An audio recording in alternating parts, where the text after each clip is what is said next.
Students, this is me Mudita and I am here to discuss the worksheet number 71 of class 10th. So बच्चों, ये worksheet आपकी 29 of December 2020 के लिए दी गई है। जैसे कि आपको पता है कि हम रिवीजन सेशन में चल रहे हैं और ज्योग्राफी यानी भूगोल का हम रिवीजन करने वाले हैं चैप्टर रिसोर्स एंड डेवलपमेंट।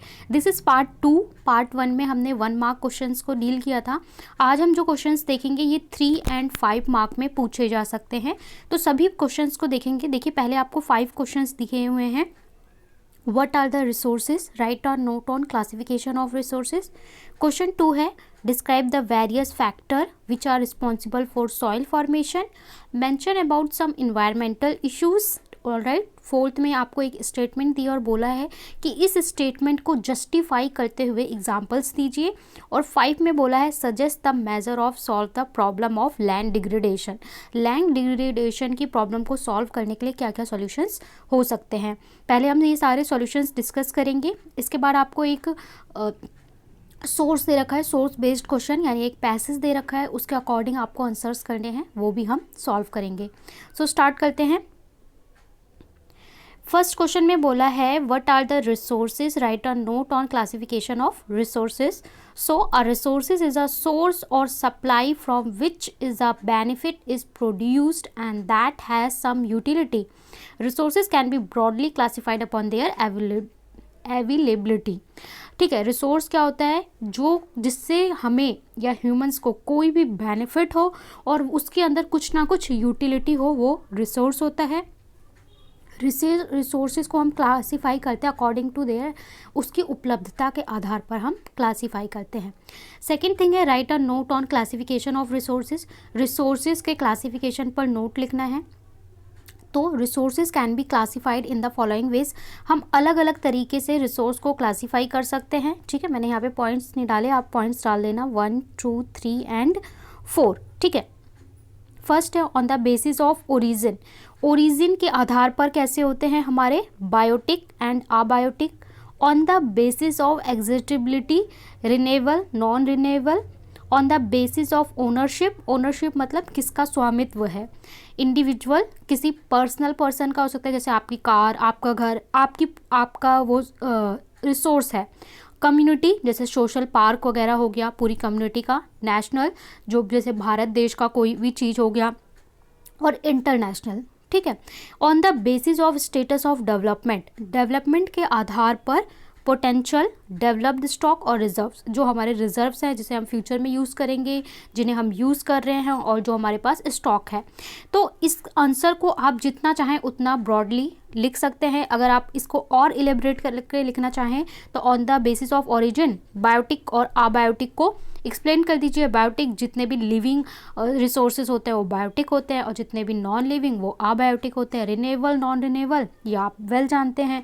ठीक है, इसके बाद इंडिविजुअल, कम्युनिटी जो मैंने बताया इसको आप एक्सप्लेन कर सकते हैं। तो इस तरीके से आंसर को आप और ज़्यादा वाइड और एलिब्रेट करके लिख सकते हैं। नेक्स्ट पे चलते हैं। Describe the various factors which are responsible for soil formation. Soil formation के लिए कौन कौन से फैक्टर्स रिस्पॉन्सिबल हैं। The various factors which are responsible for soil formation are as follows. Number 1, parental material. जो आपकी मिट्टी बनती है, ये पहाड़ होते हैं, चट्टान होते हैं, चट्टानें टूट टूट के छोटे रॉक्स में कन्वर्ट होती हैं। ठीक है, फिर ये जो रॉक्स हैं ये अगेन और छोटे कंकड़ में टूट के गिरते हैं और फिर ये टेम्परेचर, प्रेशर, बारिश, इन सब से बाद में क्या बनते हैं, सॉइल बनते हैं।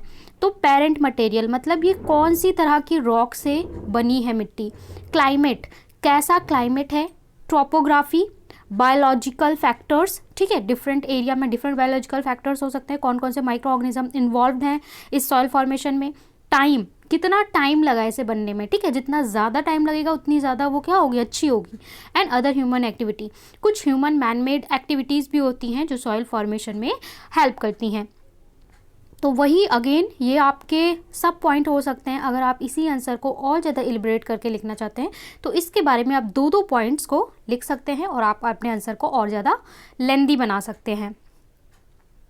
थर्ड में बोला है mention about some environmental issue which may arise due to non judicious utilization of resources. अगर आप रिसोर्सेज का, संसाधन का सही से इस्तेमाल नहीं करते तो कौन कौन से इन्वायरमेंटल इशूज़, प्रॉब्लम्स हो सकते हैं। The environmental issues which may arise due to non judicial utilization of resources are, number 1 environmental damage which include ecological disturbance. Environmental damage होगा, ठीक है, पर्यावरण को नुकसान होगा, जिसमें इकोलॉजिकल डिस्टर्बेंस जो आप देखते हैं, कभी ज़्यादा सर्दी होती है, कभी ज़्यादा गर्मी, कभी बिन मौसम बरसात, ये सारा डिस्टर्बेंस की वजह से होता है। Destruction of natural flora and fauna, बहुत सारे हमारे पेड़ पौधे और जीव जंतु की प्रजातियों पे असर पड़ता है और वो कम होती हैं। Pollution of air, water and land, ये हम सब जानते हैं और आज बहुत सारी डिजीज़ इसी की वजह से हैं, क्योंकि हमारा एयर, वाटर और लैंड बहुत ज़्यादा पॉल्यूटेड हो चुका है। Instability of soil and rock masses, ठीक है, landscape degradation and global warming.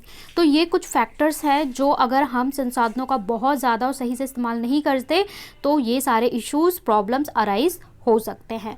इसका आप स्क्रीनशॉट ले सकते हैं। ये सारे वर्कशीट्स का सॉल्यूशन मैं टेलीग्राम पे भी प्रोवाइड करा देती हूँ। टेलीग्राम का लिंक आपको डिस्क्रिप्शन में मिलेगा। पहले होता है एक आपको वीडियो का टाइटल दिखता है, फिर डिस्क्रिप्शन पे क्लिक करेंगे तो नीचे आपको लिंक मिल जाएगा और वहाँ से जाकर आप टेलीग्राम ज्वाइन कर सकते हैं, ठीक है, लिंक पे क्लिक करके ज्वाइन कर लीजिए। फोर्थ में बोला है consequence of environmental degradation do not repeat, respect national state boundaries, support the statement with example. कि भाई देखिए, जो इन्वायरमेंटल को हानि पहुंचाएंगे हैं ना हम, तो जो नुकसान होता है वो किसी भी राज्य या राष्ट्र तक सीमित नहीं होता। इस स्टेटमेंट को जस्टिफाई कीजिए। तो देखिए, अगर कोई भी जो हम इन्वायरमेंट को पॉल्यूशन कर रहे हैं, वाटर, एयर, कुछ भी, तो ऐसा नहीं कि आप भारत में पॉल्यूशन कर रहे हैं तो केवल भारत हार्म होगा, या अमेरिका कर रहा है तो केवल अमेरिका हार्म होगा। ये केवल एक राज्य तक सीमित नहीं है। जैसा आप उदाहरण दे सकते हैं, जो पराती जलाते हैं पंजाब में, पर उसका धुआं कहाँ आता है? दिल्ली में आता है। तो एक राज्य, एक राष्ट्र तक सीमित नहीं है, ये पूरे ग्लोब को हार्म पहुंचाता है। तो इसको आपको जस्टिफाई करना है। Consequence of environmental degradation do not respect national or state boundaries. This can be understood by following point.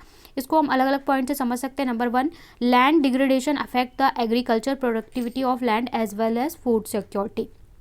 Land degradation की वजह से फूड सिक्योरिटी और खाने की कमी होगी। Food requirement of that region will completed by importing food from other region. Particular area में जहाँ पे फूड की कमी हुई है, वहाँ पे फूड को फुलफिल करने के लिए दूसरे एरिया से, दूसरे राज्य से, दूसरे राष्ट्र से मंगाना पड़ेगा food material. It will be create additional pressure on land resources of the exporting region. तो भाई देखिए, ये है 1 प्लेस, ये है 2 प्लेस। यहाँ पे क्या हुआ? डिग्रेडेशन हुआ सॉइल का। डिग्रेडेशन के इन्होंने यहाँ से एक्सपोर्ट किया, अब ये यहाँ से एक्सपोर्ट कर रहे हैं तो यहाँ पे प्रेशर बढ़ गया और अब यहाँ का भी धीरे धीरे लैंड डिग्रेडेशन स्टार्ट हो जाएगा। तो ये प्रेशर क्रिएट करेगा और ये दूसरे को भी अफेक्ट कर रहा है, मतलब एक जगह का अफेक्शन दूसरे को भी अफेक्ट कर रहा है। दूसरा एग्जाम्पल क्या है? Additional of green house gases in atmosphere is responsible for increase in temperature. Green house gases की वजह से टेम्परेचर राइज हो रहा है। आप सब जानते हैं, हमारा एसी आजकल 50 डिग्री टेम्परेचर नॉर्मल बात हो गई है, दिल्ली में भी पहुंच जाता है। It affects every part of the world whether it is develop और डेवलपिंग कंट्री। तो इसका इफेक्ट केवल ऐसा नहीं है कि डेवलपिंग कंट्री, डेवलप्ड हो या डेवलपिंग कंट्री हो, इसका इफेक्ट सबको देखना पड़ता है। सो ऑलराइट, ये आपका आंसर नंबर 4 कंप्लीट होता है। इसका भी आप स्क्रीनशॉट ले सकते हैं। अगले पे चलते हैं। Suggest the measures to solve the problem of land degradation. Land degradation की प्रॉब्लम को आप कैसे सॉल्व कर सकते हैं, इसको कुछ सॉल्यूशंस देने हैं। The measure to solve the problem of land degradation are as follows. Number 1, afforestation. Deforestation का उल्टा करिए, that mean by planting tree. ज़्यादा से ज़्यादा पौधे लगाइए, ठीक है। लैंड डिग्रेडेशन के का भी सॉल्यूशन है, साथ साथ पॉल्यूशन के लिए भी ये बेनिफिट होता है। Control and proper management of over grazing, जैसे कि बहुत ज़्यादा घास चरा देते हैं, जहाँ पे घास ख़त्म हो जाती है तो उस चीज़ को कंट्रोल करना। कंट्रोल और माइनिंग एक्टिविटी, जैसे कि हम बहुत ज़्यादा माइन, कोल और पेट्रोलियम जहाँ पे ज़रूरत से ज़्यादा माइनिंग करते हैं, जिसकी वजह से भूकंप, बाढ़ ऐसी समस्याएं होती हैं, तो उसको कंट्रोल करना। To plant more proper discharge of industrial effluents, यानी कि जो कचरा निकलता है, केमिकल्स निकलते हैं इंडस्ट्री से, उसको प्रॉपर उसका मैनेजमेंट किया जाए, डिस्चार्ज करा जाए। Proper management of waste land, जो जहाँ पे वेस्ट होती है लैंड वहाँ पे कुछ भी डाल देते हैं, उसका भी सही से मैनेजमेंट होना चाहिए। तो ये आपके कुछ सॉल्यूशन है लैंड डिग्रेडेशन के, इसको भी आप अच्छे से एलिब्रेट करके और ज़्यादा लेंथी लिख सकते हैं। तो ये आपके क्वेश्चंस होते हैं 3 to 5 मार्क्स के। इसके बाद आपको एक पैसेज दिया है, सोर्स बेस्ड क्वेश्चन 4 मार्क में आपको आएगा। एक पैसेज देंगे, उसे आपको पढ़ना है, फिर क्वेश्चंस के आंसर देने हैं। पहले मैं आपको ये पैसेज पढ़ के बता देती हूँ, ठीक है। Planning is the widely accepted strategy for judicious use of resources, यानी कि प्लान करना रिसोर्सेज को सही तरीके से यूज़ करने का एक बेहतर तरीका है। It has important in a country like India which has enormous diversity in the availability of resources. और भारत जैसी कंट्री में तो इसको प्लानिंग करना और ज़्यादा ज़रूरी हो जाता है। क्यों? क्योंकि भारत में बहुत ज़्यादा डाइवर्सिटी है, कहीं पे तो बहुत ज़्यादा पाए जाते हैं कोई संसाधन और कहीं पे बिल्कुल नहीं। There are regions which are rich in certain type of resources but are deficient in some other resources। कुछ राज्य ऐसे हैं जहाँ पे एक रिसोर्स तो भरा पड़ा है और दूसरा रिसोर्स है ही नहीं। There are some regions which can be considered self-sufficient in term of availability in resources and there are some regions which have acute shortage of vital resources। वही बात, कहीं पे तो इतना है कि सक्षम है दूसरों को भी देने के लिए, और कुछ कुछ राज्य ऐसे हैं जहाँ पे उन्हें कुछ रिसोर्स के लिए खुद दूसरों पर डिपेंड होना पड़ता है।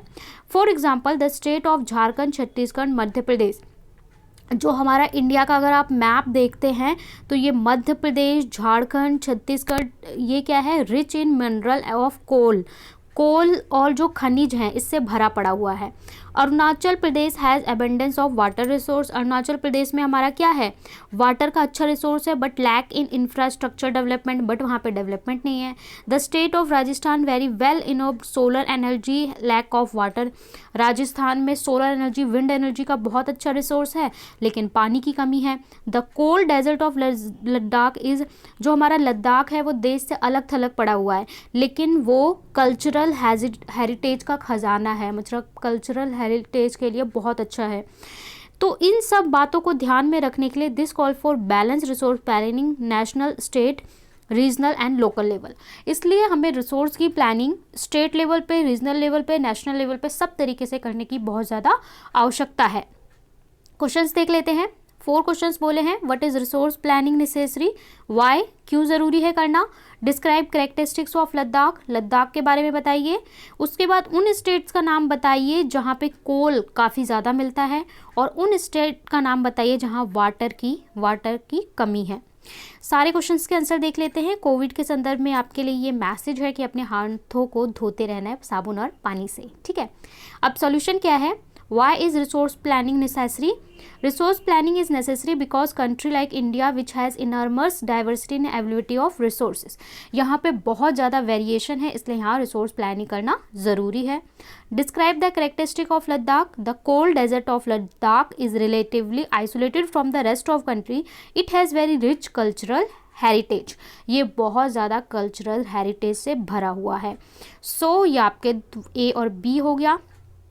सी में बोला है name the Indian state where you may find abundant deposit of coal, coal का आप बहुत ज़्यादा डिपॉजिट पाते हैं तो Jharkhand, Chhattisgarh and the Madhya Pradesh are the state where abundance of deposit of coal. और इस क्वेश्चन को आपसे मैप में फिल करने को भी पूछ सकता है, तो आपको पता होना चाहिए झारखंड, छत्तीसगढ़ और मध्य प्रदेश इंडिया के मैप में कहाँ आते हैं exact point. Name the Indian state where you may not find abundant of water deposits, तो Rajasthan is the state where do not find water deposits. तो ये आपके सी एंड डी हो गए। सो यहाँ पे कंप्लीट होती है वर्कशीट 71। आई होप आपको सभी क्वेश्चंस क्लियर हो गए होंगे। वीडियो को लाइक, शेयर एंड चैनल को सब्सक्राइब करना बिल्कुल भी ना भूलें क्योंकि हम आपके लिए वर्कशीट के साथ साथ एडिशनल वीडियोस भी प्रोवाइड करते रहते हैं ऑन रेगुलर टाइम इंटरवल। सो मिलते हैं नेक्स्ट वर्कशीट में, तब तक के लिए बाय बाय।